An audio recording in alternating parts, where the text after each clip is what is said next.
നമ്മൾ ഇന്നത്തെ വീഡിയോ പരിശോധിക്കുന്നത് നമ്മുടെ മൊബൈൽ ഫോൺ നിരീക്ഷിക്കുന്ന ഒരാളുണ്ട് നമ്മുടെ ഫോണിനകത്ത്. നമ്മുടെ ഏതൊക്കെ ആപ്പുകളാണ് നിങ്ങളുടെ ഡാറ്റകൾ ചോർത്തുന്നത്, അല്ലെങ്കിൽ ഏതൊക്കെ ആപ്പുകളാണ് നിങ്ങളുടെ മൊബൈൽ ഫോണിന് ഓരോ ഫീച്ചറുകൾ ഉപയോഗിക്കുന്നതൊക്കെ നിങ്ങളുടെ മൊബൈൽ ഫോണിനകത്ത് ഒളിഞ്ഞിരുന്നു കൊണ്ടെല്ലാം വീക്ഷിക്കുന്ന ഒരാളുണ്ട്. ഞാനത് കാണിച്ചു തരാം. തീർച്ചയായിട്ടും നിങ്ങളിത് കണ്ടു കഴിഞ്ഞാൽ നിങ്ങൾക്ക് മനസ്സിലാകും എങ്ങനെയാണ് ഇത് നിങ്ങളുടെ മൊബൈൽ ഫോണിനകത്ത് ഇത്രമേൽ കാര്യങ്ങൾ ശേഖരിച്ചു വെക്കുന്നതെന്ന്. തീർച്ചയായിട്ടും വീഡിയോ മുഴുവനായിട്ട് കാണുക.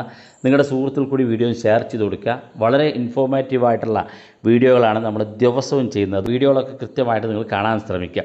അപ്പോൾ നമ്മളിതിനകത്ത് കാണാൻ പോകുന്നത് നമ്മുടെ മൊബൈൽ ഫോണിൻ്റെ സെറ്റിങ്സ് ഓപ്പൺ ചെയ്യുക. മൊബൈൽ ഫോണിൻ്റെ സെറ്റിങ്സിനകത്ത് താഴെ ഭാഗത്തേക്ക് വന്നാൽ നിങ്ങളുടെ മൊബൈൽ ഫോണിൻ്റെ സെറ്റിങ്സിനകത്ത് ഇവിടെ കാണാം സെക്യൂരിറ്റി ആൻഡ് പ്രൈവസി എന്നൊരു ഓപ്ഷൻ കാണാൻ സാധിക്കും. ഇത് ക്ലിക്ക് കൊടുക്കുക.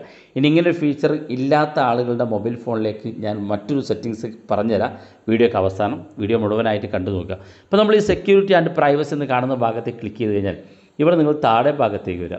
പ്രൈവസി എന്നൊരു ഓപ്ഷൻ ഇവിടെ കാണാൻ സാധിക്കും. അതിനകത്ത് ക്ലിക്ക് ചെയ്ത് കൊടുക്കുക. ക്ലിക്ക് ചെയ്ത് നിങ്ങൾ നേരെ താഴെ ഭാഗത്തേക്ക് വരുമ്പോൾ ഇവിടെ കുറേ ഓപ്ഷൻസ് കാണാൻ സാധിക്കും. ഇതിൽ നിങ്ങൾക്ക് രണ്ടാമത് കാണുന്ന പ്രൈവസി ഡാഷ്ബോർഡ് എന്നുള്ള ഓപ്ഷൻ കാണാൻ സാധിക്കും. അതിനകത്ത് നിങ്ങൾ ക്ലിക്ക് ചെയ്ത് കൊടുക്കുക. ക്ലിക്ക് ചെയ്ത് കഴിഞ്ഞാൽ നിങ്ങളൊന്ന് നോക്കുക. നിങ്ങൾക്ക് ഇതിനകത്ത് കാണാൻ സാധിക്കും നിങ്ങളുടെ ആപ്പിലേക്കുള്ള പെർമിഷൻ കൊടുത്തിരിക്കുന്ന ഡാറ്റകൾ ഏതൊക്കെ ഉപയോഗിച്ച് എന്നുള്ളത് കൃത്യമായിട്ട് കാണും. ഇവിടെ നിങ്ങൾക്ക് കാണാൻ സാധിക്കും ലൊക്കേഷനും കാണിക്കുന്നുണ്ട്, ക്യാമറയും കാണിക്കുന്നുണ്ട്. ഈ 24 മണിക്കൂറിനടുത്ത് എൻ്റെ ഫോണിനകത്ത് ലീക്ക് ചെയ്യപ്പെട്ട അല്ലെങ്കിൽ ചോർത്തപ്പെട്ട 2 ഫീച്ചർ, ഒന്ന് ലൊക്കേഷനും രണ്ടാമത്തെ ക്യാമറയുമാണെന്ന് കാണിക്കുന്നുണ്ട്. ഇവിടെ നിങ്ങൾക്ക് താഴെ ഭാഗത്തേക്ക് നോക്കിയാൽ ലൊക്കേഷൻ ആരാണ് എടുത്തതെന്ന് ഇവിടെ താഴെ ഭാഗത്ത് കാണാം. 6 ആപ്പ് എൻ്റെ ലൊക്കേഷൻ ഇന്ന് യൂസ് ചെയ്തിട്ടുണ്ടെന്ന് കാണാൻ സാധിക്കും. അതായത് നമ്മൾ ഇന്ന് ലൊക്കേഷൻ ആപ്പ് തുറന്നിട്ടില്ല, അതായത് ഗൂഗിൾ മാപ്പ് തുറന്നിട്ട് പോലുമില്ല. പക്ഷേ എൻ്റെ ഫോണിനകത്തുള്ള 6 ആപ്പുകൾ എൻ്റെ ലൊക്കേഷൻ ട്രാക്ക് ചെയ്തിട്ടുണ്ട്, എൻ്റെ ലൊക്കേഷൻ ഉപയോഗിച്ചിട്ടുണ്ട്, ചോർത്തിയിട്ടുണ്ടെന്ന് കാണാൻ സാധിക്കും. നമ്മൾ അതിനകത്ത് ക്ലിക്ക് ചെയ്ത് കൊടുത്തു കഴിഞ്ഞാൽ ഈ ലൊക്കേഷൻ എന്ന് കാണുന്ന ഭാഗത്ത് ക്ലിക്ക് ചെയ്ത് കൊടുത്തു കഴിഞ്ഞാൽ ഏതൊക്കെ 6 ആപ്പുകളാണ് എൻ്റെ ലൊക്കേഷൻ ട്രാക്ക് ചെയ്തെന്ന് നോക്കാൻ സാധിക്കും. ഒന്നാമത്തെ ഇൻസ്റ്റഗ്രാമാണ്.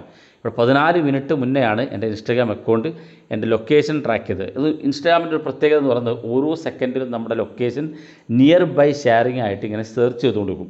അതുകൊണ്ടാണ് അങ്ങനെ കാണിക്കുന്നത്. രണ്ടാമത്തെ കാര്യം ഇവിടെ ഗൂഗിളാണ്. ഗൂഗിൾ നമ്മൾ ഓട്ടോമാറ്റിക്കായിട്ട് സെർച്ച് ഓപ്ഷൻ ഉണ്ട്. അതുകൊണ്ട് തന്നെ നമ്മളുടെ ഡാറ്റകൾ ഓട്ടോമാറ്റിക്കായിട്ട് ഇങ്ങനെ റീഫ്രഷ് ചെയ്തുകൊണ്ടിരിക്കും. താഴെ ഭാഗത്തേക്ക് നോക്കിയാൽ ബോട്ടീമാണ്. ബോട്ടീം എന്നത് കോൾ ആപ്ലിക്കേഷനാണ്. ഇനി തൊട്ട് താഴെ ഭാഗത്തേക്ക് നോക്കിയാൽ ഇവിടെ ഗൂഗിൾ മാപ്പ് കാണിക്കുന്നുണ്ട്. അതുപോലെ തന്നെ ഗൂഗിളിൻ്റെ ഗൂഗിൾ കാണിക്കുന്നുണ്ട്. നാവി എന്ന ആപ്പ് ഉപയോഗിക്കുന്നുണ്ട്. വാട്സപ്പ് ഉപയോഗിച്ചിട്ടുണ്ട്. ഇങ്ങനെ തുടങ്ങിയിട്ട് ഏകദേശം 6 ആപ്പോളം എൻ്റെ ലൊക്കേഷൻ ട്രാക്ക് ചെയ്തിട്ടുണ്ടെന്ന് ഇവിടെ കാണാൻ സാധിക്കും. അടുത്തായിട്ട് പിന്നെ കാണിക്കുന്നത് ക്യാമറയാണ്. ക്യാമറയുടെ ഭാഗത്ത് ഇവിടെ താഴെ ഭാഗത്തേക്ക് നോക്കിയാൽ ക്യാമറ 4 ആപ്പ് ക്യാമറ ഉപയോഗിച്ചിട്ടുണ്ടെന്ന് കാണാൻ സാധിക്കും. അത് ക്ലിക്ക് ചെയ്ത് കഴിഞ്ഞാൽ ചാറ്റ് GPT ക്യാമറ ഉപയോഗിച്ചിട്ടുണ്ട്. അതുപോലെ തന്നെ ഇൻസ്റ്റാഗ്രാമിൽ ക്യാമറ ഉപയോഗിച്ചിട്ടുണ്ട്.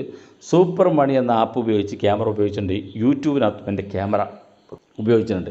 അതുപോലെ തന്നെ താഴെ ഭാഗത്തേക്ക് നോക്കിയാൽ മൈക്രോഫോണിൻ്റെ അത് കാണിക്കുന്നുണ്ട്. 11 ആപ്പിനകത്ത് എൻ്റെ വോയിസ് മൈക്രോഫോൺ ഉപയോഗിച്ചിട്ടുണ്ടെന്ന് കാണാൻ സാധിക്കും. ഒന്ന് സ്ക്രീൻ റെക്കോർഡാണ്. അതിപ്പോൾ നമ്മൾ സ്ക്രീൻ റെക്കോർഡ് വീഡിയോ ചെയ്യാൻ വേണ്ടി മൈക്രോഫോൺ ഓൺ ചെയ്തതാണ്. രണ്ടാമത്തെ ബോർഡാണ്. വാട്സപ്പിൽ വോയിസ് അയക്കാൻ വേണ്ടി ഞാൻ ബോർഡ് ഉപയോഗിച്ചിട്ടുണ്ട്. വാട്സപ്പിൽ വോയിസ് അയച്ചിട്ടുണ്ട്. എന്നിങ്ങനെ നമ്മൾ മൈക്രോഫോൺ ഉപയോഗിച്ചാൽ, അതായത് ഈ 24 മണിക്കൂർ സമയത്തേക്ക് എൻ്റെ ഫോണിനകത്ത് ഞാൻ അറിയാതെയോ അറിഞ്ഞോ ആയിട്ട് എൻ്റെ ഫോണിനകത്ത് ഓരോ പെർമിഷൻസുകൾ അപ്ഡേറ്റ് ചെയ്തതും ട്രാക്ക് ചെയ്തതുമായിട്ടുള്ള ഡീറ്റെയിൽസാണ് അതിനകത്ത് കാണിക്കുന്നത്. അപ്പോൾ താഴെ ഭാഗത്തേക്ക് നോക്കിയാൽ അതർ പെർമിഷൻസ് എന്ന ഭാഗത്ത് ക്ലിക്ക് ചെയ്താൽ ഓരോ ആപ്പിൻ്റെയും പ്രത്യേകം പെർമിഷൻസ് ഏതൊക്കെ ഇന്നത്തെ ദിവസം ഈ 24 അവേഴ്സിനടുത്ത് ഉപയോഗിച്ചിട്ടുണ്ടെന്ന് കൃത്യമായിട്ട് നമുക്ക് കാണാൻ സാധിക്കും. അപ്പോൾ ഇത് നമ്മുടെ മൊബൈൽ ഫോണിനകത്ത് ഇങ്ങനൊരു ഫീച്ചർ ഓരോന്നും നിരീക്ഷിച്ചുകൊണ്ട് നമുക്ക് സ്ക്രീനിൽ കാണിച്ചു തരുന്നുണ്ട് എന്നുള്ളതാണ് ഏറ്റവും പ്രധാനപ്പെട്ട ഫീച്ചർ. ഇനി ഈ ഒരു ഫീച്ചർ കാണാത്ത ആരെങ്കിലും ഉണ്ടെങ്കിൽ നിങ്ങളുടെ ഫോണിനകത്ത് ഡിജിറ്റൽ വെൽബിങ് എന്നൊരു ആപ്പ് കാണാൻ സാധിക്കും. അപ്പോൾ നിങ്ങളുടെ ഫോണിനകത്ത് ഡിജിറ്റൽ വെൽബിങ് എന്നൊരു ആപ്പ് അധികം ഫോണിനകത്തും ഉണ്ടാകും. ഇനി ഇല്ലെങ്കിൽ നിങ്ങൾക്ക് പ്ലേ സ്റ്റോർ ഓപ്പൺ ചെയ്തിട്ട് ഡിജിറ്റൽ വെൽബിങ് എന്ന് സെർച്ച് ചെയ്ത് കൊടുത്താൽ ഇതുപോലെ കാണാൻ സാധിക്കും. ഇത് ഗൂഗിളിൻ്റെ ആപ്പാണ് ഡിജിറ്റൽ വെൽബിങ് എന്നുള്ളത്.